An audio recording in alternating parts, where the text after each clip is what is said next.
السلام علیکم ورحمۃ اللہ وبرکاتہ۔ الحمد للہ نحمده ونستعینه ونستغفره ونؤمن به ونتوکل علیہ ونعوذ باللہ من شرور انفسنا ومن سیئات اعمالنا من يهده الله فلا مضل له ومن يضلله فلا هادي له ونشهد أن لا إله إلا الله وحده لا شريك له ونشهد أن محمدا عبده ورسوله وصلى الله تبارك وتعالى عليه وسلم تسليما كثيرا كثيرا أما بعد فأعوذ بالله من الشيطان الرجيم بسم الله الرحمن الرحيم وَأَذِّن فِي النَّاسِ بِالْحَجِّ يَأْتُوكَ رِجَالًا وَعَلَى كُلِّ ضَامِرٍ يَأْتِينَ مِنْ كُلِّ فَجٍّ عَمِيقٍ لِيَشْهَدُوا مَنَافِعَ لَهُمْ وَيَذْكُرُوا اسْمَ اللَّهِ فِي أَيَّامٍ مَّعْلُومَاتٍ عَلَى مَا رَزَقَهُم مِّن بَهِيمَةِ الْأَنْعَامِ فَكُلُوا مِنْهَا وَأَطْعِمُوا الْبَائِسَ الْفَقِيرَ وقال تعالى في موضع آخر وَلِلَّهِ عَلَى النَّاسِ حِجُّ الْبَيْتِ مَنِ اسْتَطَاعَ إِلَيْهِ سَبِيلًا وَمَنْ كَفَرَ فَإِنَّ اللَّهَ غَنِيٌّ عَنِ الْعَالَمِينَ صدق اللہ العظیم۔ وقال النبی صلی اللہ علیہ وسلم تابعوا بین الحج والعمرہ فإنهما ينفيان من الفقر والذنوب۔ وعن علی رضی اللہ عنہ قال رسول اللہ صلی اللہ علیہ وسلم من ملک زادا وراحلة تبلغه الى بیت اللہ الحرام فلم يحج فلا علیہ ان يموت یہودیا او نصرانیا وذلك ان اللہ یقول وللہ علی الناس حج البیت من استطاع الیہ سبیلا۔ صدق اللہ العظیم۔ ہر قسم کی تمام تعریفیں سزاوار ہوں اس خالق کائنات پر جو تمام جہانوں کا پالنہار ہے۔ درود و سلام ہو ذات قدسی والشیم صاحب الجود والکرم تاجدار حرم نبی اکرم صلی اللہ علیہ وسلم پر اور آپ کی آل اور اولاد پر، تمام صحابہ پر، تابعین پر، تبع تابعین پر، متبعین پر، تمام اولیاء اللہ پر، اسی طریقے سے یہ سلسلہ چلتا رہے قیامت تک کے آنے والے تمام مسلمانوں پر۔ میرے محترم عزیز دوستوں، بزرگوں، نوجوان ساتھیوں، ہم جس مہینے سے گزر رہے ہیں اسے اشہر حج میں سے مانا جاتا ہے۔ شوال، ذی قعدہ، ذی الحج، یہ 2-2.5 مہینے جو ہے پورے حج کے مہینے مانے جاتے ہیں۔ رمضان سے عبادتوں کا سلسلہ شروع ہوتا ہے، پھر یہ 3-3.5 مہینے مستقل معظم بابرکت مہینے ہیں۔ رمضان تو بابرکت مہینہ ہے ہی، پورے مہینوں کا بادشاہ اور سردار ہے۔ شوال کی بھی اپنی فضیلت ہے، شوال کے روزے ہیں۔ رسول اللہ صلی اللہ علیہ وسلم نے ام المؤمنین حضرت عائشہ رضی اللہ عنہا سے شوال کے مہینے میں نکاح کیا، رخصتی بھی شوال میں ہوئی ہے۔ ذی قعدہ، رسول کریم علیہ الصلاۃ والسلام ہجرت کے بعد جو مدنی زندگی پائی ہے اس میں آپ نے 4 عمرے کیے ہیں، چاروں عمرے ذی قعدے میں کیے ہیں۔ ذی الحج تو پھر اس کے بارے میں کیا کہنا، اللہ نے بڑی ہی بابرکت عبادت اس مہینے میں رکھ دی ہے۔ تو علماء نے عبادتوں کی تقسیم کی، بعض عبادتیں مالی ہیں، بعض عبادتیں جانی ہیں۔ جیسے جانی کہتے ہیں جس میں جان لگتی ہے، محنت لگتی ہے، مشقت۔ نماز ہے، پیسہ تو کوئی خرچ نہیں کرنا پڑتا ہے۔ روزہ ہے، جسم تھکتا ہے، جانی عبادت ہے۔ زکوٰۃ ہے یہ مالی عبادت ہے، اور قربانی ہے یہ مالی عبادت ہے، لیکن حج ایک ایسی عبادت ہے جس میں اللہ تعالیٰ نے جان اور مال دونوں چیزوں کو جمع کر دیا ہے، کامبو پیک ہے، جس میں جان بھی لگتا ہے، جس میں مال بھی لگتا ہے۔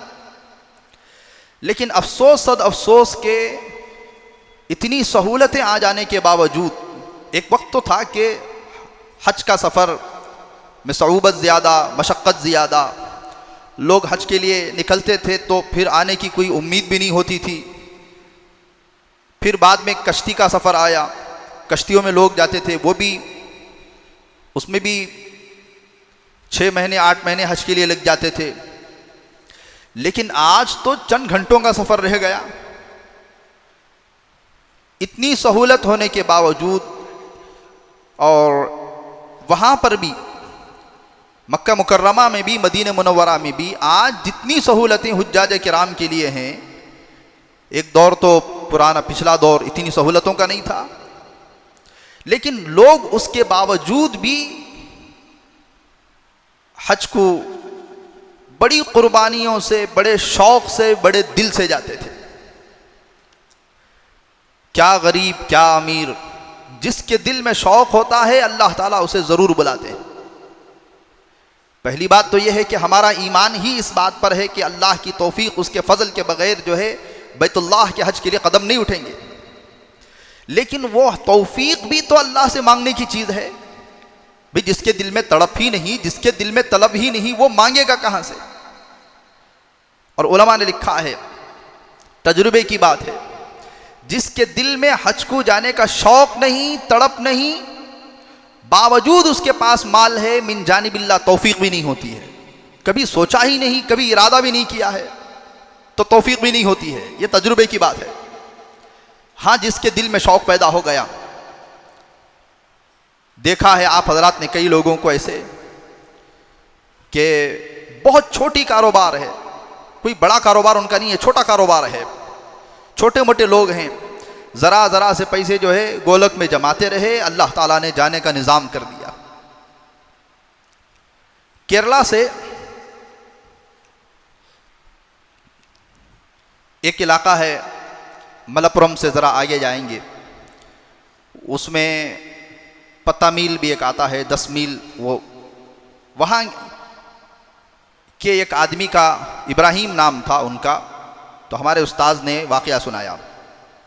بہت ہی غریب بیچارہ، حج کا ارادہ تھا، اتنا پارسا، اتنا بزرگ، اتنا نیک آدمی تھا۔ صبح میں گھر سے جب وہ نکلتے تھے تو بیوی سے پوچھتے تھے کہ آج کتنے سودے کی ضرورت ہے، بیوی لسٹ بنا دیتی تھی۔ اور آپ حضرات جانتے ہیں کہ چند سال پہلے روزانہ کا سودا روزانہ خریدتے تھے، ماہانہ نہیں ہوتا تھا۔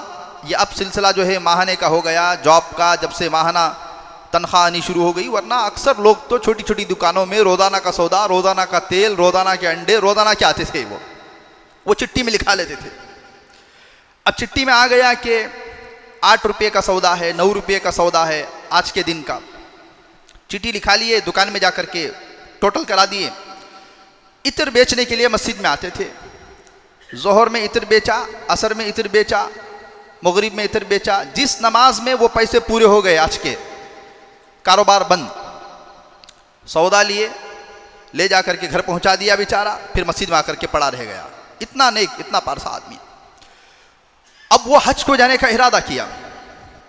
جب وہ حج کو جانے کا ارادہ کیا تو اس نے اتنے پیسے جمع کیے کہ ایک شہر سے دوسرے شہر تک پہنچ جائیں۔ ان شہروں میں ہمارا شہر بھی آتا ہے، وہ شہر میسور بھی آئے، یہاں تک سفر طے کر لیے کیرلا سے، پھر یہاں چائے کی دکان میں کام کرتے رہے، یہاں سے پیسے ہو گئے بامبے جانے کے۔ تو اس طریقے سے کشتی کے ذریعے سے اللہ نے ان کو جدہ پہنچا دیا، پھر جدہ سے پیدل جا رہے ہیں۔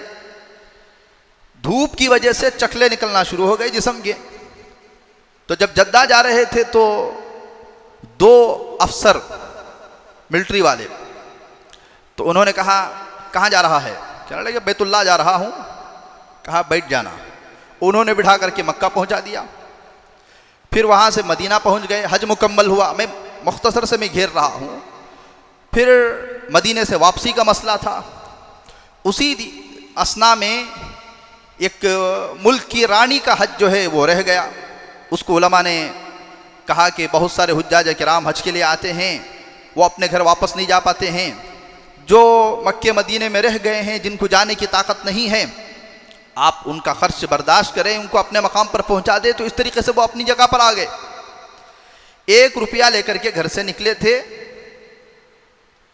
پھر اسی کے ذریعے سے وہ واپس بھی آ گئے. تو میں یہ کہہ رہا تھا، تڑپ طلب شوق اللہ تعالیٰ کیسے کیسوں کو بلاتا ہے. تاریخیں تو بھری پڑی ہوئی ہیں. امام مالک رحمۃ اللہ علیہ فرماتے ہیں کہ میں کسی ضرورت سے گھر سے باہر نکلا تو میں نے دیکھا کہ ایک اپاہج جس کے دونوں پیر نہیں ہیں، اپنی کمر کے بل کھسکتے کھسکتے جلدی جلدی سے جا رہا ہے. بڑی سخت دھوپ ہے، اتنی شدت کی دھوپ ہے کہ پرندے بھی جو ہے اپنے اپنے گھونسلوں میں اور اپنی اپنی آرام گاہ میں ہیں، باہر نہیں نکل رہے ہیں. ایسے وقت میں دیکھا کہ ایک شخص کمر کے بل جو ہے سورین کے بل کھسکتا کھسکتا جا رہا ہے. تو میں نے پوچھا کہ بھی تو کہاں جا رہا ہے؟ کہنے لگے میں بیت اللہ جا رہا ہوں. تو امام مالک نے فرمایا بڑی سخت تیز دھوپ ہے، تھوڑی دیر ہمارے گھر چلیں، آرام کر لیں. جب دھوپ کی تپش تھوڑی کم ہو جائے گی 4-5 بجے پھر تم اپنا سفر شروع کر دینا. تو انہوں نے کہا کہ آپ کوئی عالم معلوم ہوتے ہیں، مولانا معلوم ہوتے ہیں، حلیے سے پہچان لیے.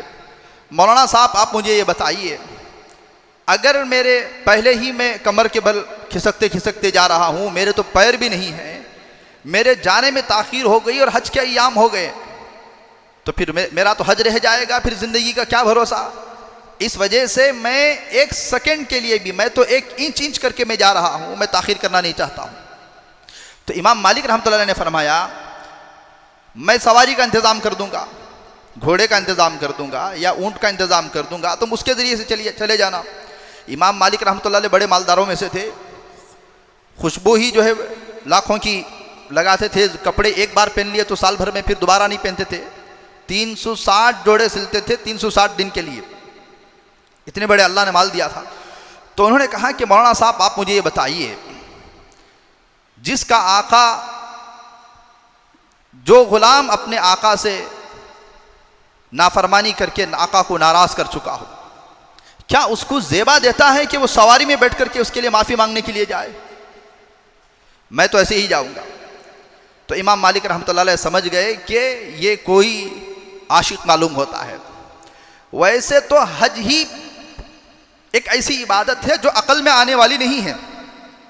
بھئی حج ایک عاشقانہ عبادت، عشق، حج میں عشق ہوتا ہے. بھئی آدمی خانہ کعبہ کا طواف کر رہا ہے، 2 چادریں لپیٹا ہوا ہے، پھر جو ہے طواف کے دوران جو ہے اکڑ کر کے چل رہا ہے، صفا مروہ میں دوڑ لگا رہا ہے، درمیان میں گرین لیٹ آتے ہیں تو تھوڑی تیزی سے دوڑتا ہے، مینا میں ٹہر رہا ہے، عرفات کے میدان میں پڑا ہوا ہے، پھر کنکریاں مار رہا ہے. یہ ساری جو عبادت ہے یہ عقل میں تو آنے والی نہیں ہے کہ بھی یہ کیا ہے، پھر یہ کیا ہے، یہ کیا ہے، لیکن ہے عاشقانہ عبادت. تو امام مالک رحمۃ اللہ علیہ کہتے ہیں وہ تو چلا گیا. حج کے موسم میں میں بھی حج کو گیا تو میں نے دیکھا حج میرا ختم ہو گیا، عرفات سے فارغ ہو گئے، پھر مزدلفہ سے فارغ ہو گئے، پھر رمی جمرات میں کنکریاں مار دی. جب کنکریاں مار کر کے میں فارغ ہوا تو دیکھا کہ ایک لوگوں کا ہجوم، ایک لوگوں کی بھیڑ لگی ہوئی ہے، اور ایک اپاہج ایسی دعائیں کر رہا ہے کہ لوگ اس کی دعاؤں کو کھڑے سن رہے ہیں. بعض مرتبہ ہوتا ہے اللہ تعالیٰ کسی کی زبان میں ایسے الفاظ جاری کرتے ہیں. میں نے اس سے پہلے بھی یہاں پر کہا کہ بندہ جب اللہ نے عمرے کو بلایا تھا تو میں نے دیکھا کہ ایک 5-6 لوگوں کی ٹیم فلسطین کے تھے، وہ بیت اللہ کا طواف کر رہے ہیں، وہ فلسطین کے حق میں دعائیں کر رہے ہیں. خدا کی عزت و جلال کی قسم آج تک میں نے ویسی دعا کسی کے منہ سے نہیں سنی. میں اپنے رفتار کو دھیمے کر لیا. وہ گروپ میں چل رہے تھے، میں سنگل تھا، اکیلا تھا. اکیلا آدمی تو جلدی کر لیتا ہے. میں صرف ان کی دعاؤں کو سننے کے لیے اپنے پیروں کو دھیمے کر لیا. اتنی زبردست دعا. علماء نہیں تھے، چہرے پہ داڑھی نہیں تھی، لیکن عرب تھے، عربی زبان میں ایسی دعائیں کر رہے تھے. واللہ میری پوری زندگی میں نے کسی کے منہ سے ایسے الفاظ نہیں سنے. اتنے شاندار الفاظ. آنکھ سے آنسو میرے جاری ہو گئے. تو کسی کسی کو اللہ تعالیٰ دیتا ہے، روزانہ مانگنے کا جو عادی ہوتا ہے اللہ تعالیٰ اس کی زبان پہ ایسی چیزیں چڑھا دیتے ہیں۔ تو دیکھا کہ لوگوں کا ہجوم ہے، لوگ اس کی دعائیں سن رہے ہیں، وہ دعائیں کر رہا ہے، دعائیں کرتے کرتے وہ پہنچا کہ اے اللہ، عرفات میں بھی میں ٹہر گیا، مزدلفہ کا عمل بھی مکمل ہوا، شیطان کو کنکر مار کے میں نے نفرت کا بھی اظہار کر دیا، اب صرف ایک عمل باقی ہے قربانی کا۔ تو جانتا ہے میرے پاس اس وقت میں ایک پھوٹی کوڑی نہیں ہے، لوگ جائیں گے اپنے اپنے حساب سے، اپنی اپنی طاقت کے حساب سے جانور کو قربان کریں گے، اللہ اگر تو مجھ سے محبت کرتا ہے تو آج تو میری قربانی کو قبول کر لے۔ امام مالک رحمۃ اللہ علیہ کہتے ہیں، یہ کہتے کہتے وہ کلمہ پڑھا اور نیچے گرا، وہ اللہ کو پیارا ہو گیا۔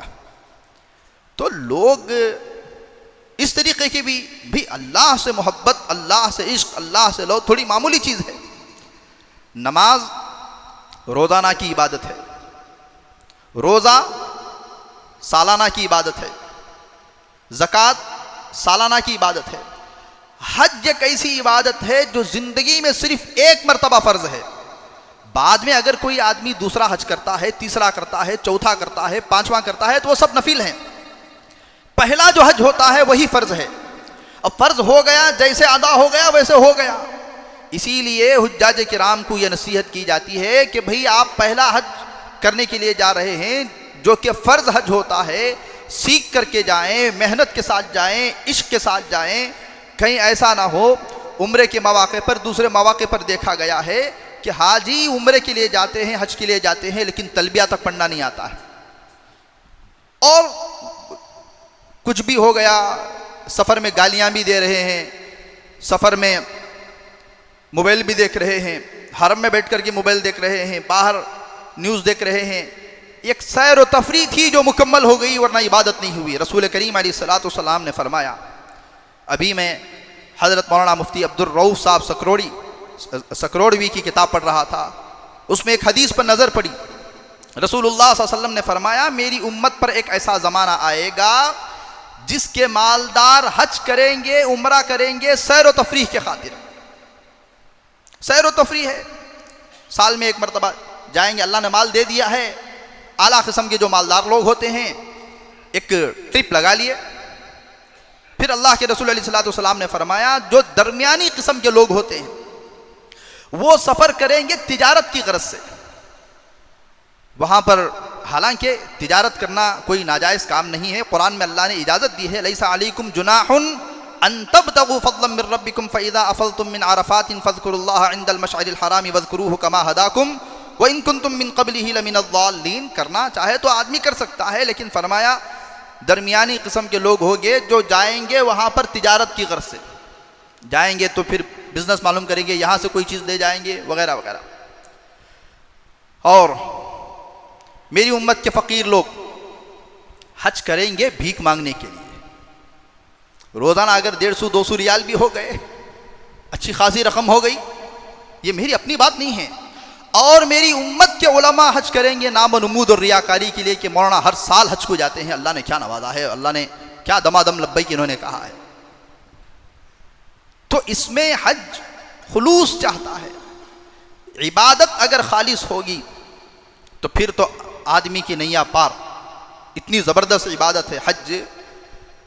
حضور پاک علیہ الصلوۃ والسلام نے فرمایا تابعوا بین الحج والعمرہ فإنہما ینفیان الفقر والذنوب، کہ پیدر پر عمرہ اور حج کیا کرو، اللہ نے اگر دیا ہے پیدر پہ حج کرنا اور پھر عمرہ کرنا، یہ عمل جو ہے انسان کے گناہوں کو اور فقر کو دور کر دیتا ہے۔ حضرت مولانا مفتی تقی عثمانی صاحب دامت برکاتہم کہتے ہیں کہ زندگی کا تجربہ ہے، جو آدمی بھی حج کو گیا ہے اللہ تعالیٰ اس کا خرچ اپنے ذمے رکھتے ہی نہیں ہیں، لوٹا دیتے ہیں۔ حج کو جو آدمی بھی گیا ہے آج تک کوئی مفلس، کوئی فقیر نہیں ہوا ہے۔ اللہ تعالیٰ نے قرآن مجید کے اندر فرمایا وَلِلَّهِ وَأَذِّن فِي النَّاسِ بِالْحَجِّ يَأْتُوكَ رِجَالًا وَعَلَى كُلِّ ضَامِرٍ يَأْتِينَ مِنْ كُلِّ فَجٍّ عَمِيقٍ لِيَشْهَدُوا مَنَافِعَ لَهُمْ۔ ابراہیم علیہ الصلوۃ والسلام کو حکم دیا، جب بیت اللہ کی تعمیر ہو گئی تو بھئی آپ لوگوں کو بیت اللہ کی طرف بلائیں. لوگ آئیں گے، کوئی پیدل آئیں گے، کوئی سواری میں آئیں گے. تو پھر فرمایا اللہ نے اگلی آیت میں لیشہدوا منافع لہم، تاکہ حج کے منافع کو، حج کے فائدوں کو اپنی آنکھوں سے دیکھے انسان. اور جو انسان ایک مرتبہ حج کو جا کر کے آ جاتا ہے، یہ ایک ایسا چسکا ہے جو زندگی میں کبھی نہیں اترتا. عمرے کو ایک مرتبہ جا کر آ گئے، وہ تشنگی، وہ پیاس باقی رہتی ہے. اسی وجہ سے دوسری جگہ کے سفر ہیں بھئی، آدمی دنیا میں بھی سفر کرتا ہے، منالی چلا گیا، شملہ چلا گیا، کشمیر چلا گیا، اوٹی چلا گیا، ایک بار گئے، دو بار گئے، تین بار گئے، طبیعت تھک جاتی ہے. لیکن حج اور عمرہ ایک ایسا سفر ہے، آپ جتنی مرتبہ سفر کریں گے عشق اتنا زیادہ بڑھ جائے گا، تشنگی اور پیاس اتنی زیادہ بڑھ جائے گی. اللہ تعالیٰ نے رکھا ہی اس کے اندر، حالانکہ مشقت ہے، لیکن اس مشقت میں بھی اللہ نے لطف رکھ دیا ہے، مزہ رکھ دیا ہے. تو بہرحال عزیز دوستوں بزرگوں، اللہ تعالیٰ نے جن کو دولت دی ہے، پہلی فرصت میں علماء نے لکھا ہے کہ حج کرنا ہے. پہلی فرصت میں تاخیر نہیں ہونی ہے. تاخیر گناہ ہے. علماء نے لکھا اگر آدمی کو امسال یہ سال حج فرض ہو گیا، 5 سال بعد، 8 سال کے بعد وہ اگر حج کو جا رہا ہے تو یہ تاخیر گناہ ہے. لیکن البتہ جب وہ 7-8 سال کے بعد جائے گا اور حج ادا کر لے گا تو اللہ تعالیٰ وہ گناہ معاف کر دیں گے. لیکن سوال پیدا ہوتا ہے کہ اگر اس دوران موت آ گئی تو پھر اللہ وہ حج، ایک بہت بڑی ذمہ داری اپنے کندھے پر رکھ کر کے انسان جو ہے دنیا سے چلا جائے گا. اور ایسا ہوا ہے کہ سینکڑوں لوگ ایسے ہیں جن کے اوپر حج فرض تھا، وہ ٹالتے گئے. کبھی بچی کی شادی کر دیں گے، بچی کی شادی کا حج سے کوئی تعلق نہیں ہے. اگر حج فرض ہو گیا تو پہلی فرصت میں حج کرنا ہے. بزنس کھڑا کر دیں گے یا خاص گھر بن دیں گے، بھئی خاص گھر ہو جائے اس کے بعد پھر جائیں گے. یا بعض حضرات کہتے ہیں کہ ابھی تو جوانی ہے، پھر حج کو جا کر گئے تو کیا بھی کرنے ہوتا نہیں. گناہ جو ہے، حج کو جا کر گئے تو ویسی پابندی کی زندگی گزارنا بھی نہیں ہوتا. اب ذرا دن جانے دو، پھر پارسا اختیار کرنا ہے، بزرگیت اختیار کرنی ہے، تو پھر وہ ایسے ٹالتے ٹالتے دنیا سے چلے گئے. نہیں، اللہ نے اگر دیا ہے تو آدمی پہلی فرصت میں حج کا نظام بنائے. جوانی میں اگر حج ہو جائے تو پھر کیا مزے کی بات، پھر آدمی کے لیے کیا سہولت. بڑھاپے میں، ویسے آج کل کے دور میں 40 کے قریب ہی انسان کو شوگر آ رہی ہے. ایک دور تو وہ تھا 50-60 سال میں نہ کوئی شوگر، نہ کوئی بی پی کا مسئلہ، ایک آدھ کہیں ہارٹ پیشنٹ مل گیا، شوگر کا مریض مل گیا. آج 70%، 60-80% لوگ جو ہے 30 پر 8 کے ہو گئے، 40 کے ہو گئے. آلریڈی 30 پر 6، 30 پر 8 سال ہو گئے تو HbA1c چیک کرے تو بارڈر پہ رہتے ہیں، پری ڈائبٹک بول دیتے ہیں. آپ جو ہے بارڈر میں ہیں، کب قدم پھسلے گا اور کب شوگر کے مریض ہو جائیں گے پتہ نہیں چلے گا. اور جیسے ہی شوگر کا مریض ہوا، نہ آدمی کھانا پینا ادھر ادھر برداشت کر سکتا ہے، نہ پیاس برداشت کر سکتا ہے، نہ اس کے پیروں میں وہ طاقت ہوتی ہے. تو اس وجہ سے جتنی جلدی ہو سکے پہلی فرصت میں اگر حج ہو تو حج مکمل طاقت کے ساتھ، مکمل جذبات کے ساتھ، مکمل عشق اور دیوانگی کے ساتھ جو ہے آدمی، لاکھوں کا مجمع، لاکھوں کی بھیڑ ہوتی ہے، اس میں جو ہے آدمی پوری چستی، پوری بشاشت کے ساتھ حج کر سکتا ہے. ورنہ یہ بھی دیکھنے کو ملا ہے کہ آخری عمر میں حج کو گیا، پیر ساتھ نہیں دے رہے ہیں، چلا نہیں جا رہا ہے، طبیعت ساتھ نہیں دے رہی ہے، ایک عمل کو پہنچتے پہنچتے عمل کا وقت نکل گیا. اتنے وقت سے اتنے وقت تک یہ کرنا ہے، اتنے وقت سے اتنے وقت تک یہاں جانا ہے، عرفات میں ٹہرنا ہے، پھر ظہر اثر پڑھنا ہے، پھر مزدلفہ میں جا کر کے مغرب عشاء ملا کر کے پڑھنا ہے. اگر کمر جو ہے ساتھ نہیں دے رہی ہے، گھٹنے ساتھ نہیں دے رہے ہیں تو پہنچتے پہنچتے وقت نکل گیا. اتنا پیسہ خرچ کرنے کے باوجود، اتنی مشقت کرنے کے باوجود جو ہے آدمی دسیوں غلطیاں کر بیٹھتے ہیں. اور پھر دم دینا بھی لوگوں کو جو ہے اگر غلطی ہو گئی، جس میں دم واجب ہوتا ہے، وہ دم دینے کے لیے بھی دم نکلتا ہے. نہیں دم دینا کیا، نہیں دم دینا ایسا پوچھتے ہیں جیسے جان دینا ہے، اپنا دم دینا ہے. ایک جانور ہی تو ذبح کرنا، اگر خدا نہ خواستہ غلطی ہو گئی، اونچ نیچ ہو گئی، کمی بیشی ہو گئی، جانور ہی تو ذبح کرنا ہے. ارے اس کے لیے اتنا فون کر کر کے پوچھیں گے، کسی طریقے سے مسئلے کو حلال کرنے کی کوشش کریں گے کہ میں کہہ دینا کہ بھی دم نہیں ہے، نہیں ایسا کو تو کیسا، پھر کیسا. تو میں نے ایک دو مرتبہ کہا ابھی آپ کا دم نہیں مانگا جا رہا ہے، بھی جانور کا دم مانگا جا رہا ہے. تو اس وجہ سے پہلی فرصت میں پلان بنائیں. گولک رکھیں، شوق ہے، 5-10 ہزار روپے اس گولک میں ڈالیں، پھر جانے کا اگر خرچ مکمل اللہ کی طرف سے نظام نہیں ہوا تو پھر آ کر کے مجھ سے پوچھیں، یہ تجربے کی بات ہے۔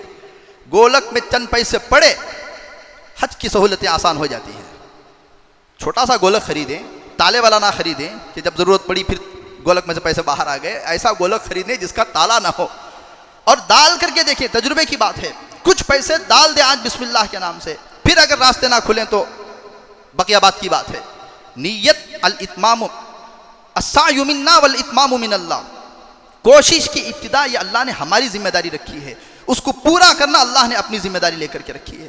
اس طریقے سے حج کیا جاتا ہے، ٹالتے ٹالتے حج نہیں ہوتا ہے، ٹالتے ٹالتے دنیا سے انسان ٹل جاتا ہے اور حج کی فرضیت اس کے اوپر باقی رہ جاتی ہے۔ علماء نے ایک مسئلہ لکھا ہے، خدا نہ خواستہ آدمی کے اوپر حج فرض ہو گیا، حج کو نہیں گیا، مرض الموت آ گیا، مرنے کا وقت قریب آ گیا، سکرات کی حالت آ گئی یا اب تب میں، اب اس انسان کو وصیت کرنا ضروری ہے کہ میرے مرنے کے بعد میرے ترکے میں سے، میں جو چھوڑ کر کے جا رہا ہوں اس میں سے جو ہے میری ذمہ داری حج کی ادا کی جائے۔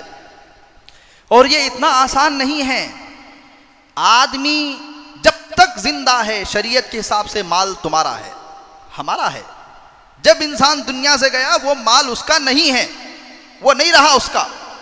اب وصیت بھی انسان اگر کر رہا ہے مرتے وقت میں میرے مال میں سے حج کراؤ گے، تو علماء نے لکھا ہے وصیت جاری ہوتی ہے، وصیت نافذ ہوتی ہے 1/3 مال میں سے۔ مثال کے طور پر اگر کوئی آدمی میرا ذمہ حج فرض تھا، مجھے نہیں ادا ہو سکا، میرے مرنے کے بعد میرے نام سے حج بدل کروا دیا جائے، اگر وصیت کر رہا ہے تو انہیں مریا تو کم از کم 15 لاکھ روپے چھوڑ کر کے مرنا، 1/3 5 لاکھ، اگر حج کیمپ سے بھی اگر جا رہا ہے تو 3,80,000 4 لاکھ روپے ہوں گے، تو 12 لاکھ تو اسے چھوڑ کر کے مرنا ہی مرنا ہے۔ اگر 12 لاکھ سے کم چھوڑ کر کے مرا، 1/3 میں اس کی وصیت مکمل نہیں ہو رہی ہے، تو پھر وصیت اس کے وارثین کے لیے مکمل کرنا ضروری نہیں ہے۔ یہی مسئلہ زکوٰۃ کا بھی ہے، یہی مسئلہ نمازوں کے فدیے کا بھی ہے، یہی مسئلہ روزے کے فدیے کا بھی ہے، یہی مسئلہ اگر مرنے والا کسی کو پیسہ دینا چاہتا ہے، کسی مدرسے کو دینا چاہتا ہے، کسی مسجد کے بارے میں لکھنا چاہتا ہے، اپنے بھانجے کو یا کسی اور کو دینا چاہتا ہے، تو 1/3 میں وصیت جاری ہوگی۔ مطلب کیا، 300 روپے اگر چھوڑ کر کے مر رہا ہے تو جو کچھ وصیت کرے گا، زکوٰۃ کی، زکوٰۃ نکالنا ہے، نمازوں کا فدیہ ادا کرنا ہے، حج کرنا ہے، کسی کو پیسے دینا ہے، یہ سب 100 روپے کے اندر ہی بقیہ 2/3 مال وارثین کا ہوتا ہے، جس میں جس کا مال ہے اس کا بھی کوئی اختیار نہیں ہوتا ہے۔ اس وجہ سے اللہ نے اب دیا ہے، ہم زندہ ہیں تو وہ ہمارا ہے۔ لیکن آج کل دور تو ایسا آ گیا عزیز دوستوں بزرگوں، چونکہ اللہ نے عالم بنایا ہے، مفتی بنایا ہے، میں نے دیکھا ہے بچوں کے دل و دماغ کو میں نے پڑھا ہے، آخری عمر میں آ کر کے مسئلہ پوچھتے ہیں کہ ہمارے والد ترکہ تقسیم جو پراپرٹی ہے وہ تقسیم نہیں کر رہے ہیں، بعض تو مرنے کے انتظار میں رہتے ہیں، کب مرے گا اور ہمارا ہوگا، زندہ ہے تو ہمیں آ بھی نہیں رہا ہے، آ کر کے پوچھتے نہیں حضرت اب ہم نہ دیا لے تو ہمیں کیا تیب کرے جے، حالانکہ جیتے جی اگر باپ دیا تو یہ اس کا احسان ہے، برابر برابر تقسیم ہوگا، وہ گفٹ ہوگا، مرنے کے بعد ورثہ ہے۔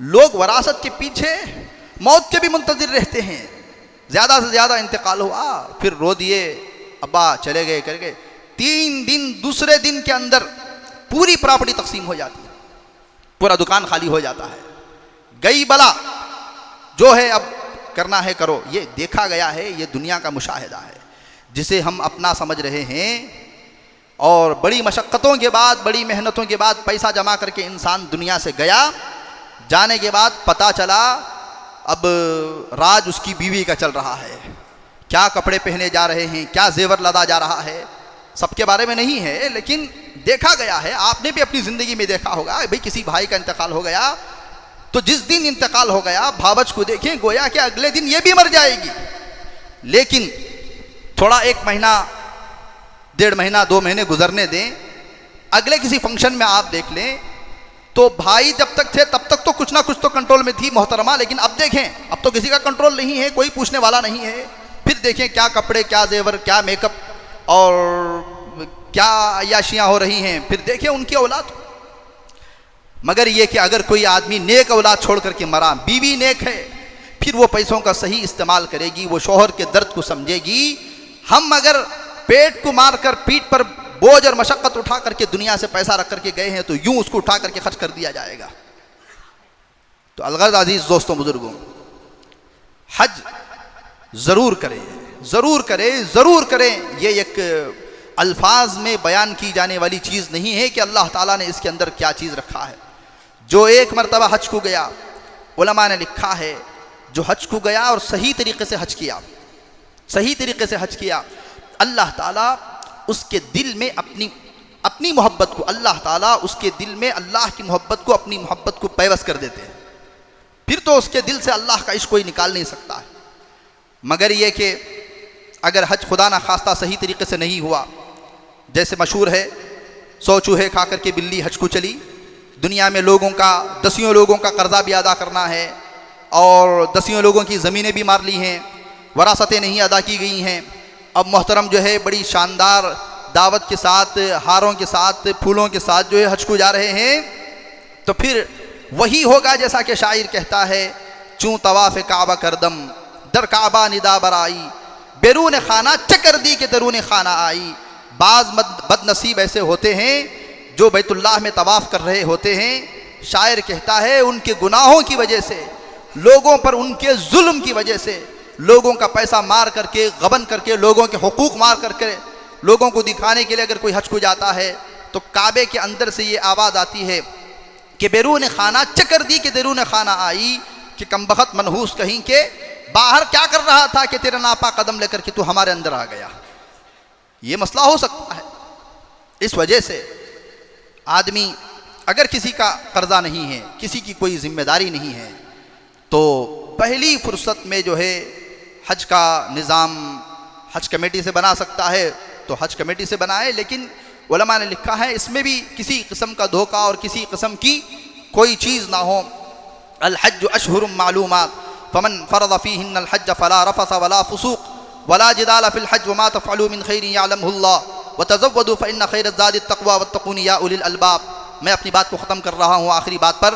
رسول کریم علیہ السلام نے فرمایا جو شخص حج کیا، من حج للہ ولم یرفث ولم یفسق رجع کیوم ولدتہ امہ، اگر کوئی حج کیا نہ کوئی اس میں فسق و فجور کیا، زبان کو کنٹرول میں رکھا، آنکھ کو کنٹرول میں رکھا، ہمارے سے کسی کو تکلیف ہونے نہیں دیا اور کسی کو گالی نہیں دی، برداشت کیا، دوسروں کی خدمت کیا، کما حقہ، عشق کا حق ادا کیا، تو رجع کیوم ولدتہ امہ، جب وہ واپس آئے گا تو ایسے آئے گا جیسا کہ ابھی اپنی ماں کے پیٹ سے جو ہے پیدا ہوا ہے۔ تو اللہ تعالیٰ سارے گناہوں کو اس کے دھو دیتے ہیں۔ پھر آخر میں نے فرمایا کہ جیسا کہ علماء نے لکھا ہے یہ ایک ایسی چیز ہے آج تک جس نے بھی حج کیا ہے، اللہ تعالیٰ حج کے فوراً بعد پہلی فرصت میں جو رقم حج میں خرچ ہوئی ہے اللہ تعالیٰ اس کو لوٹاتے ہیں۔ یہ جو حجاج کرام حج کو گئے ہیں کبھی آپ ان سے مل کر کے پوچھیں اس کی برکتیں کیا ہیں، اس کے مشاہدات کیا ہیں۔ تو الغرض عزیز دوستوں بزرگوں، اللہ تعالیٰ یہاں پر جتنی حضرات تشریف فرما ہیں سب کو اپنے گھر کا دیدار نصیب فرمائیں۔ جب تک صحت ہو، جسم میں طاقت ہو، ہڈیوں میں جان ہو، پھرتی ہو، اللہ تعالیٰ اسی دوران میں جو ہے اپنے گھر کو بلائے، اپنے گھر کا دیدار کروائے اور عاشقانہ عبادت اللہ تعالیٰ ہمیں مکمل کرنے کی توفیق عطا فرمائے۔ ایک دو اعلانات ہیں وہ کہہ کر کے ضروری اعلانات ہیں، میں اپنی بات کو ختم کروں گا۔ ایک اعلان تو یہ ہے، قربانی کا جانور جس کے گھروں میں سہولت ہو جانور رکھنے کی وہ ابھی سے خریدے، کم از کم 1 مہینہ 1.5 مہینہ پہلے جانور کو